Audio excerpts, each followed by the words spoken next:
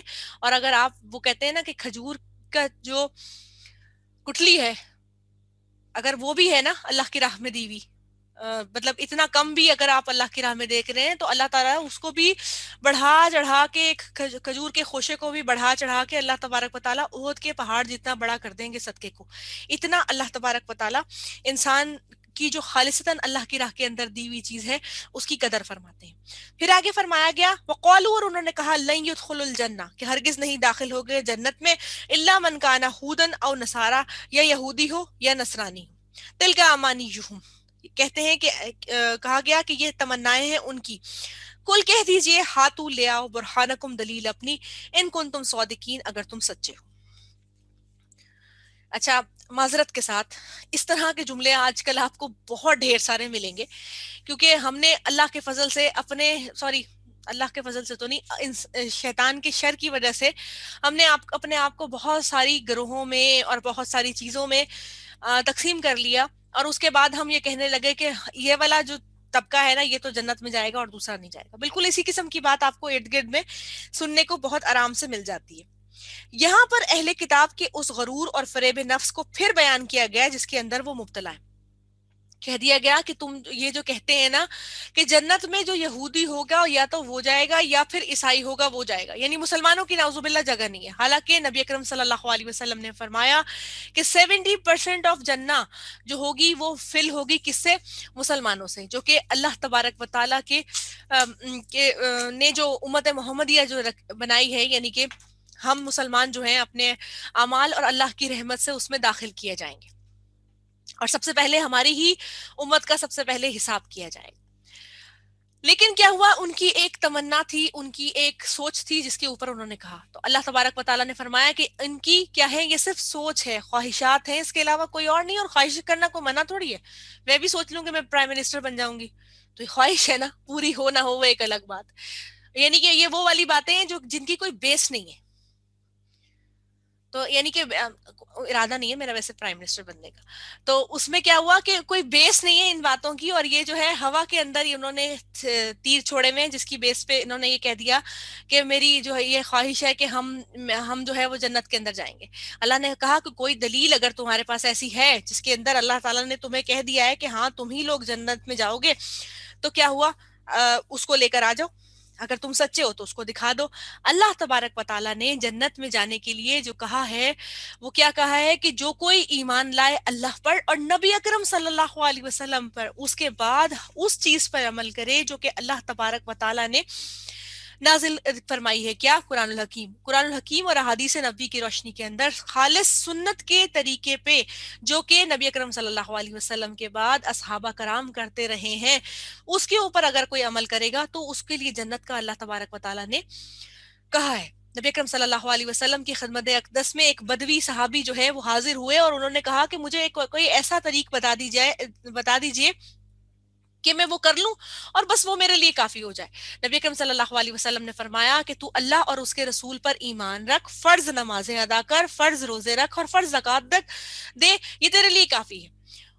انہوں نے یہ کہا, یعنی کہ وہ جاتے ہوئے اٹھے, اور ان کا ایک عربوں کا ایک خاص انداز ہوتا ہے, اللہ تبارک و تعالیٰ سب کو لے کے جائے تو آپ ذرا مشاہدہ کیجئے گا کہ وہ کھڑے ہوئے اور ہاتھ انہوں نے جیسے دعائیہ انداز میں اوپر اٹھائے اور کہنے لگے کہ میں بالکل ایسا کروں گا, اور کرنے کے بعد جو ہے نا میں نہ اس میں کمی کروں گا اور نہ زیادتی کروں گا. جب وہ چلے گئے تو نبی اکرم صلی اللہ علیہ وسلم نے فرمایا کہ اگر تم میں سے کسی نے جنتی کو دیکھنا ہے, یعنی اہل جنت میں سے کسی کو دیکھنا ہے تو اس کو دیکھ لیں. یعنی بیسکس جو ہے نا اسلام کے, اور یہ بیسکس صرف خالی نماز روزہ زکوٰۃ تک نہیں ہے, یہ آپ کے زندگی کے ہر فعل کے اندر نظر آئیں گے. حتیٰ کہ آپ کی اولاد کی پیدائش, آپ کی شادی شدہ ازدواجی زندگی, اس کی جو مختلف سٹیجز ہوتے ہیں اس میں, کاروباری معاملات کے اندر, پبلک ڈیلنگ کے اندر, ہر چیز میں یہ بیسکس ہیں. اس کو آپ بیسکس کے اندر لیں گے, اس کو یہ نہیں لیں گے کہ میں جو ہوں ایک چیز تو کر لوں اور آدھی چیزیں نہ کروں. یہ سارا کا سارا قرآن جو ہے اس کی تعلیمات اور اس کی جزیات جہاں جہاں ہم پر امپلیمنٹ ہوں گی وہ ہمارے لیے بیسکس ہوں گی. پھر فرمایا گیا بلا کیوں نہیں, من اسلمہ جس نے سپرد کر دیا وجہہ اپنے چہرے کو للہ اللہ تعالیٰ کے لیے، وہوا محسن اور وہ محسن ہے، فلہ تو اس کے لیے اجرہ اس کا اجر ہے، عند ربہ اس کے رب کے پاس، ولا خوف اور نہ کوئی خوف ہوگا علیہم ان پر، ولا یحزنون اور نہ ہی وہ غمگین ہوں گے۔ سب سے پہلی بات تو وہی خوف اور غمگین ہونا کیا ہے، موت کا خوف نہیں ہوگا، زندگی میں روٹی کمانے کی فکر نہیں ہوگی۔ آپ یہ سوچیں سب سے مزے کی چیز ہے جنت کے اندر کچن نہیں ہے، آدھی زندگی جو ہے عورت کی کچن کے اندر چلی جاتی ہے۔ اللہ تبارک و تعالیٰ معاف کرے، ناشکری کے الفاظ میں نہیں، اللہ نے دیا، ہم کھاتے ہیں پیتے ہیں اور جو چاہتے ہیں کھاتے ہیں، لیکن ایک کامن بات جو سینس کی بات کر رہی ہوں وہ یہ ہے کہ موسٹلی ٹائم ہم اپنا وہاں سپینڈ کرتے ہیں، اور اسی کے اندر سارا دن سے پہلا سوال یہ ہوتا ہے آج کیا پکاؤں، مطلب کیونکہ زبان کو ٹیسٹ کی بہت زیادہ عادت ہے نا، تو کیا چیز ہے کہ آج کیا پکاؤں، اس کے لیے روٹی روزی درکار ہے۔ سب سے بڑی چیز یہ جو میں آپ کو دنیا کی مثال دیتی ہوں نا، اس لیے دیتی ہوں کہ قرآن جو ہے وہ محض ترجمہ پڑھنے اور باقی چیزوں کے لیے نہیں ہے، قرآن زندگی کے وائڈر سکوپ کو ساتھ ساتھ لے جانے کا نام ہے۔ جب تک ہم اس کو پوری کی پوری اپنے اطراف اپنے احوال کے ساتھ میپ نہیں کریں گے نا، بالکل اس کے ساتھ لے کر نہیں چلیں گے، یہ ہمیں سمجھ نہیں آئے گا۔ تو کہا وہاں نہ کوئی خوف ہوگا اور نہ ہی کوئی غمگین ہوگا۔ اس کے لیے شرط کیا ہے کہ جو کوئی اسلام کو لے کر آ گیا۔ اسلمہ میں سلمہ سین لام میم جو ہے وہ سپردگی کے لیے بھی آتا ہے اور سلامتی کے لیے بھی آتا ہے۔ اسلام ایسا دین ہے جس کے اندر جب آپ کلمہ شہادت پڑھ لیتے ہیں اور دائرہ اسلام میں داخل ہو جاتے ہیں تو آپ نے باقی تمام تر نفسانی خواہشات اور شیطان کے چنگل سے نکل کے آپ اپنے آپ کو اللہ تبارک و تعالیٰ کے حوالے کر دیتے ہیں۔ مطلب کیا ہوا کہ اب میں ہر وہ کام کروں گا جو کہ اللہ تبارک و تعالیٰ نے مجھے دیا ہے۔ وجہ اللہ چہرہ اپنا، چہرہ اپنے سے مراد کیا ہوئی؟ مراد یہ ہوئی کہ جس نے محض اللہ کی رضا کے لیے کام کیا۔ چہرہ اپنا کیا ہوا کہ جو ہم پیشانی ہے اپنی وہ سجدے میں جھکاتے ہیں تو وہ اپنا چہرہ ہی ہوتا ہے نا کہ ہم اللہ کے لیے دے دیتے ہیں، اور اس کے بعد ہم عہد کرتے ہیں اے اللہ یہ جو پیشانی ہے میری آج آپ کے سامنے جھکی ہے، یہ آج آپ کے علاوہ کہیں اور نہیں جھکے گی، کیونکہ ہماری شریعت کے اندر کوئی بھی ہو اس کے آگے سجدہ کرنے کی اجازت نہیں ہے، آپ کہیں اور سجدہ اپنا نہیں کر سکتے۔ تو پھر کیا ہوا کہ اے اللہ اب آپ کے آگے ہم میں جھک گیا تو آپ کے علاوہ کہیں اور میری پیشانی بالکل بھی نہیں جا سکتی۔ تو جب ایک انسان نے مکمل طور پر اللہ تبارک و تعالیٰ کی طرف خود سپردگی کر دی کلمہ حق کے بعد، اب وہ کہیں اور اپنے آپ کو جب نہیں موڑ سکتا تو رزلٹ کیا ہوا کہ اس نے اللہ تبارک و تعالیٰ کے ساتھ جو عہد کیا کہ یا اللہ میں نے آپ کی اطاعت کا مکمل طور پر عہد جو کر لیا، اب اس کے بعد کیا ہوگا کہ میں جو ہوں کمپلیٹ آ گیا آپ کی رضا کے اندر۔ اس کے بعد اللہ تعالیٰ نے کہا کہ یہ ہے جنت کا وعدہ جو کہ انہوں نے یہ وعدہ کر رکھا تھا کہ میں جو ہوں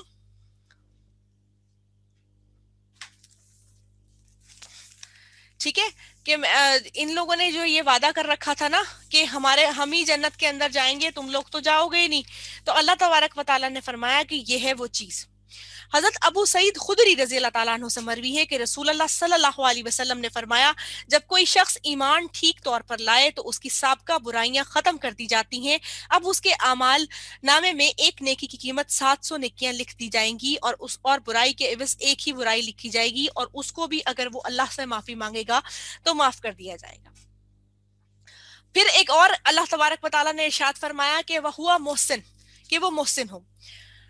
آپ صلی اللہ علیہ وسلم کو حضرت جبرائیل امین نے محسن یعنی احسان کرنے والے کی تعریف بتائی کہ کیا کہ تم عبادت اس طرح اللہ کی کرو کہ جیسا تم اس کو دیکھ رہے ہو، اور اگر ایسا نہ ہو تو یہ جان لو کہ وہ تو تمہیں دیکھ رہا ہے۔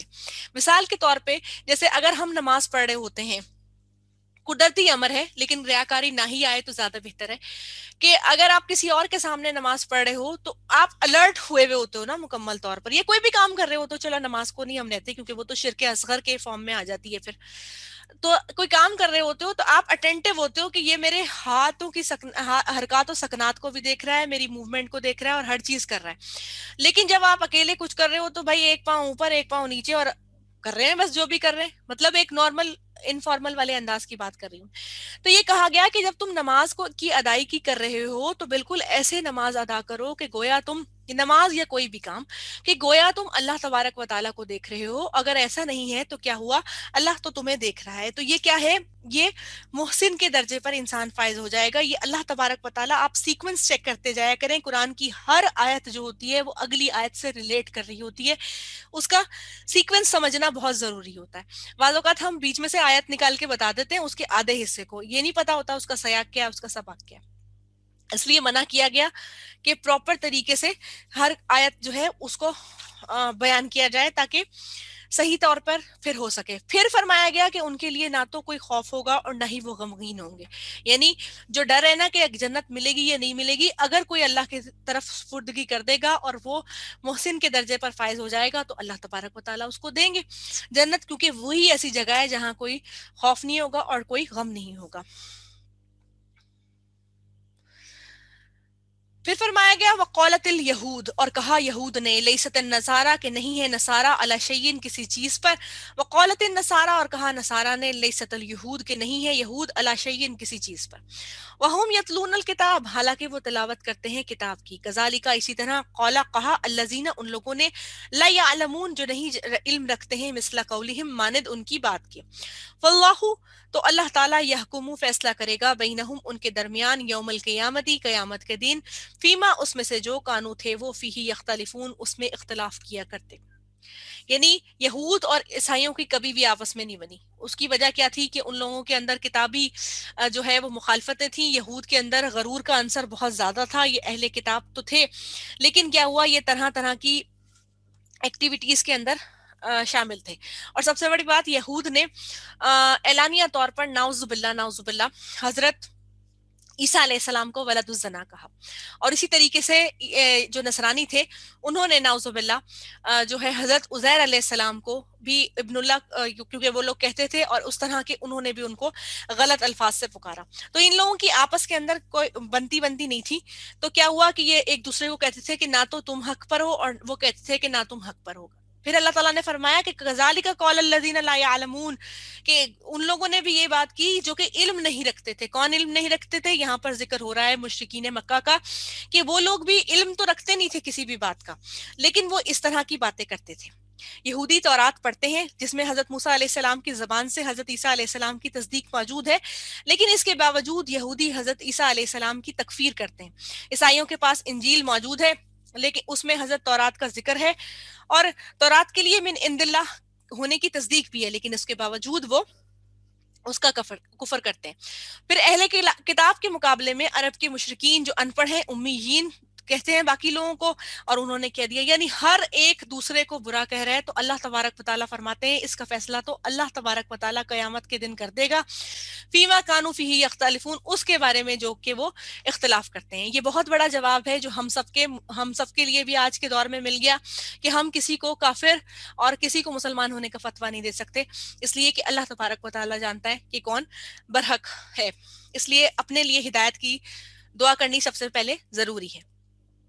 پھر فرمایا گیا ومن ازلم، اور کون بڑا ظالم ہے، ومن اس سے جو منع کرے مساجد اللہ، اللہ کی مسجدوں کی طرف، ایوز کرا کہ ذکر کیا جائے فیہا اس میں، فیہا اسمہ کہ اس میں نام ہو اس کا، وسعہ اور کوشش کرے فی خرابیہا اس کی خرابی یا ویرانی کی، اولئک یہی لوگ ہیں، ماکانہ نہیں ہے لہم ان کے لیے، ان یدخلوہا کہ وہ داخل ہوں ان میں، الا خائفین مگر ڈرتے ہوئے، لہم فی الدنیا ان کے لیے دنیا کی زندگی میں، خزی رسوائی ہے، ولہم اور ان کے لیے فی الاخرتی آخرت میں، عذاب عظیم دردناک عذاب ہے. اب کہا گیا کہ جن لوگوں نے مساجد میں اللہ کا ذکر کرنے سے روکا، یہ کون تھے؟ ان کے بارے میں مفسرین کی دو رائے ہیں. ایک رائے یہ ہے کہ ان سے مراد عیسائی ہیں جنہوں نے بادشاہ روم کے ساتھ مل کر بیت المقدس میں یہودیوں کو نماز پڑھنے سے روکا اور ان کے ساتھ تخریب کاری میں حصہ لیا. اور اس کے علاوہ یہ بھی ہے کہ نبی اکرم صلی اللہ علیہ وسلم کو جب صحابہ کرام کے ساتھ 6 ہجری میں نبی اکرم صلی اللہ علیہ وسلم گئے تھے مکہ، کس کے لیے؟ عمرے کی ادائیگی کے لیے گئے تھے. تو وہاں پہ جو ہوا تھا، انہوں نے نبی اکرم صلی اللہ علیہ وسلم اور تقریباً 1000 کے قریب جو صحابہ کرام تھے ان کو حدیبیہ کے مقام پر روک لیا تھا اور انہیں جانے ہی نہیں دیا تھا. اور پھر کیا ہوا تھا کہ وہاں پر صلح حدیبیہ کا ایک بہت بڑا جو ہے وہ بیت رضوان اس کو کہتے ہیں، اور سورۃ الفتح اس کے اوپر نازل ہوئی ہے. تو وہ ایک معاہدہ کیا تھا اور کہا تھا کہ اس سال آپ چلے جائیں اور اگلے سال آئیے گا. تو جو صحابہ کرام تھے وہ بہت شدت غم میں مبتلا تھے. 6 سال ہو گئے تھے انہوں نے مکہ کو نہیں دیکھا تھا، ہجرت کا 6واں سال تھا، بہت بےتاب تھے. اور اللہ کی طرف سے بیت رضوان ہوئی تھی اس وقت بھی، یعنی حکم بھی ہوا تھا کہ جائیے، اور وہ اسی سلسلے کی کڑی تھی کہ بیت رضوان ہوئی تھی اس وقت وہاں پر. اور پھر اس کے بعد یہ ہوا تھا کہ صحابہ کرام نے احرام کھولنے سے منع کر دیا، یعنی کہ ان کو دکھ اتنا زیادہ تھا. یہ بات نہیں تھی کہ اطاعت میں کمی آ گئی تھی، بلکہ یہ تھا کہ دکھ بہت تھا کہ احرام جو ہے وہ کھولنا، آپ نے اگر احرام پہن لیا ہے نا تو اس کی شرائط بہت زیادہ ہے. تو ان کو یہ تھا کہ عمرہ ادا کریں گے تو اس کے بعد احرام کھول لیں گے. تو حضرت جو میمونہ رضی اللہ تعالیٰ عنہ تھی ام المومنین، انہوں نے نبی اکرم صلی اللہ علیہ وسلم کو کہا کہ جب نبی اکرم صلی اللہ علیہ وسلم پوری سچویشن دیکھ رہے تھے کہ کوئی بھی ماننے کو تیار نہیں ہے، اللہ کا حکم آ گیا، تو حضرت میمونہ نے فرمایا کہ آپ ایسا کیجئے، خود جائیے، سر منڈوائیے اور آپ جو ہے احرام بدل دیجیے اپنا، یعنی کہ عام سادہ لباس میں آ جائیے. اور صرف ان کے کرنے کی دیر تھی کہ نبی اکرم صلی اللہ علیہ وسلم جب آئے اپنے خیمے سے باہر، کیونکہ خیمے لگائے ہوئے تھے، تو جب باہر آئے تو صحابہ کرام نے خاموشی کے ساتھ سب نے وہی تقلید کی جو کہ نبی اکرم صلی اللہ علیہ وسلم نے کی تھی، اور وہ مکمل طور پر اس حکم پر عمل ہو گیا. یعنی وہ درد کی کیفیت تھی کہ اتنا قریب ہم آ گئے اور کچھ مطلب 250-300 میل کا فاصلہ رہ گیا، یا شاید میں زیادہ بتا رہی ہوں. اس فاصلے سے مکہ کی، یعنی مکہ میں تو پہنچ گئے، حدیبیہ میں سے بیت اللہ کی زیارت کیے بنا لوٹ کر آ رہے ہیں. یہ بالکل ایسا ہی ہے کہ آپ مدینہ گئے، مکہ گئے ہوں، یعنی کہ سعودی عرب گئے ہوں اور آپ آگے نہ جا پائیں تو کتنی آپ کے دل کے اندر کلک ہوگی کہ میں واپس آ گیا دیکھے بنا. تو یہ چیز تھی.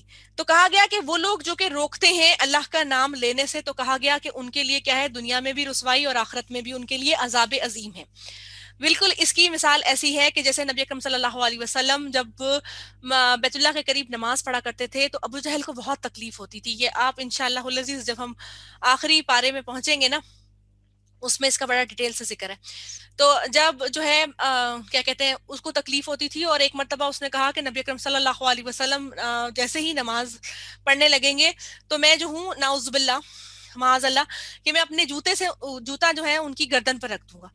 اللہ تبارک و تعالیٰ معاف فرمائے. تو اس سلسلے میں جب نبی اکرم صلی اللہ علیہ وسلم کے گوشے گزار یہ بات ہوئی تو نبی اکرم صلی اللہ علیہ وسلم نے فرمایا کہ اگر وہ ایسا کرتا تو فرشتے اسے آگ کی وادی کے اندر اسی وقت ڈال دیتے، یعنی اس کے ساتھ پھر یہ ہوتا. تو یہ وہ چیز ہے کہ جو دنیا کے اندر بھی ان لوگوں کے ساتھ ہوئی، کہ دنیا کے اندر ان کے اندر بہت تکبر تھا. تو دیکھیں غزوہ بدر میں کس طرح بری طرح وہ 2 بچوں کے ہاتھوں مارا گیا، حضرت معوذ اور معاذ رضی اللہ تعالیٰ عنہم اجمعین کے ہاتھوں، کہ جب تک وہ بچے خود بھی شہادت جام شہادت انہوں نے نوش کیا، لیکن اس وقت تک وہ لڑتے رہے، اور انہوں نے ایک ٹارگٹ نہیں کیا ہوا ہوتا. جیسے کہ وہ میدان جنگ کے اندر داخل ہوئے تو انہوں نے پہلے یہ پوچھا کہ آپ یہ بتائیں، مطلب صحابہ کرام سے پوچھا کہ ہمیں یہ بتا دیں بس کہ ابو جہل کون ہے. اور وہ پیر در پیر بچے، دونوں 13 اور 14 سال کے وہ بچے تھے، اور وہ جو ہے جو صحابی تھے وہ جو ہے اس میں لگے تھے. تو آپ یہ دیکھیں کہ دنیا کے اندر بھی رسوائی اور آخرت کے اندر تو ہے ہی عذاب عظیم، کہ اللہ تبارک و تعالیٰ جو ہے کیا ان کا حال کرے گا آخرت میں. الحمدللہ آیت نمبر 114 پہ مکمل کر لیتے ہیں، کیونکہ ٹائم ہمارا ویسے بھی اپ ہو گیا. 3 منٹس رہتے ہیں. کوئی بھی کوشچن آپ کا اس سلسلے میں ہو تو پھر مجھے بتا دیجیے، تو پھر ہم دیکھ لیتے ہیں. آج کی جو آیات ہم نے سٹارٹ کی تھی، آیت نمبر 106 سے لے کر آیت نمبر 114 تک، کوئی بھی کوشچن اس سے ریلیٹڈ ہو تو پھر مجھے بتا دیں تاکہ ہم اس کو ڈسکس کر لیں، اور پھر انشاءاللہ العزیز پھر ہم آگے چلیں گے، نیکسٹ سیشن میں چلیں گے. اب تو پھر مکمل ہو گیا، ٹھیک ہے. اگر نہیں ہے تو پھر ہم کلوز کر لیتے ہیں. اللہ تعالیٰ ہم سب کا حامی و ناصر ہو. امید تو ہے مجھے کہ آپ کو آیت نسخ بھی سمجھ آ گئی ہوں گی کہ جی بعض جو ہے آیات جو ہیں وہ ہیں ناسخ اور منسوخ دونوں موجود ہیں. جیسے میں نے آپ کو بتایا، جو 1 منٹ اس کو ہم یہاں سے دیکھ بھی لیتے ہیں، میں آپ کو دونوں بتاتی ہوں. ناسخ اور منسوخ جو مجھے دیکھنا پڑے گا نمبر،